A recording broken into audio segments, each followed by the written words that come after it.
wasaaradda ahaan maxaan iga qorsheysan inaad qodob dhalinyarada ka hadlayo lagu soo daro sharciga dastuurka dalka uu leeyahay runtii dastuurka uma hadlo qayb ka mid ah bulshada dhalinyarta waa qayb ka mid ah bulshada odayaasha maxay ka aaminsan horta dhalinyarta in door noocay ka aaminsan anigu waxaan qabaa dhalinyarada iyada meesha isdhigtay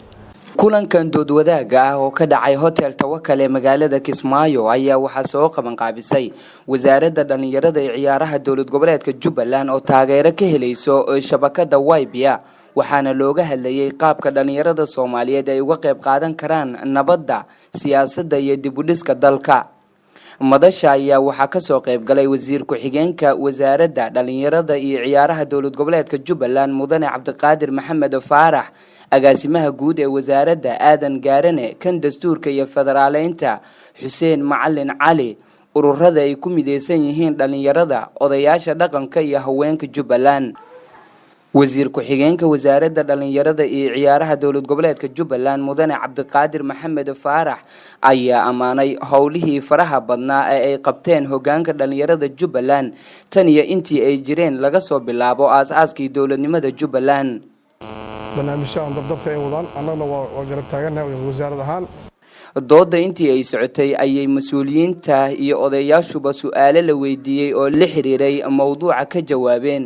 caqabadaha dhalinyarta haysata ayaa waxa ka mid ah inta badan xilalka noocaas oo kale ay u hamin laayihiin fursadaha shaqo oo yar qofkii dhalinyarta ahaa oo ay nolosha ku adag tahay inuu shaqo helin ama shaqo yar hayo oo marka la tacaalayo nolol maalmeedkii inuu la tacaalayo sidii uu soo saar lahaa reerkiisa waxay cun lahaayeen marka taas waxay dilaysaa hamigii dhalinyarada ee ku tartami lahaayeen fursadaha waaweyn hadda dhalinyarada hadday wax doonayeen oo siyaasadii ay raadinayeen oo ay soo sharaxayeen anigu waxaan leeyahay marka odayaasha ceedda xaqooda ma jirtee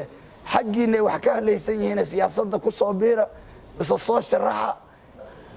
odayaasha u imaada marka hadday odayaasha diidaan oo ay gacmaha ka laabtaan odayaasha eedda markaas ay laakiin adinkiiba hadii liidin way oday guriga idin ka soo qaban maayo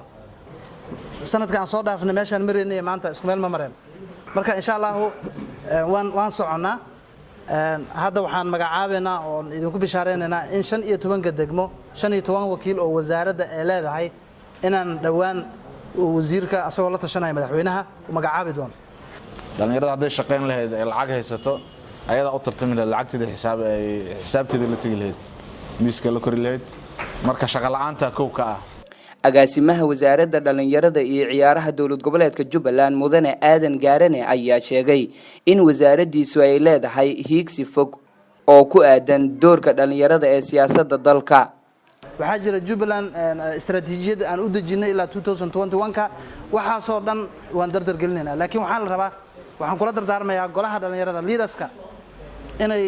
dib u heshiisiin sameeyaan dhalinyarada ayaa la siiyay talooyin buuxa iyo fursadaha la rabo inay ka faa'iideystaan xilligan la joogo fursadaha in hor yaalana waxa ka mid ah aan ku heli karnaa waxyaabaha aan hadda macsanahay xisbiyada hadda imaanaya inaan u bandhigano baahideena iyo ujeedkeena wuxuu yahay codkeena waa ku siinaynaa laakiin maxaan ka faa'iideynaa waxaa la sheegaa in dhalinyarada maanta ay leeyihiin nasiib wacan bacdama la joogo xilli dadka ay u ooman yihiin nabadda isla markaana ay naceen qaadashada hubka iyo jawiga colaadeed iyadoo fursadaasi laga faa'iideysanayana loo baahan yahay in ay u midoobaan sidii ay dalkan u badbaadin lahaayeen oo hoggaanka sarena uga mid noqon lahaayeen kulamada isdhaxgalka bulshada ee loo qabanayo dhalinyarada Jubbaland ayaa ka qayb ah dadaalada wasaaradda dhalinyarada iyo ciyaaraha dawlad goboleedka Jubbaland iyo shabakada Waybia si loo xoojiyo kaalinta gabdhaha iyo wiilasha doonayo in ay ku biiraan siyaasadda isla markaana loo adkeeyo nabadgelyada dalka oo dhalinyaradu ay udub dhaxaad u yihiin Cabdullaahi Xuseen Kilas telefishinka caalamiga Ariel Kismaayo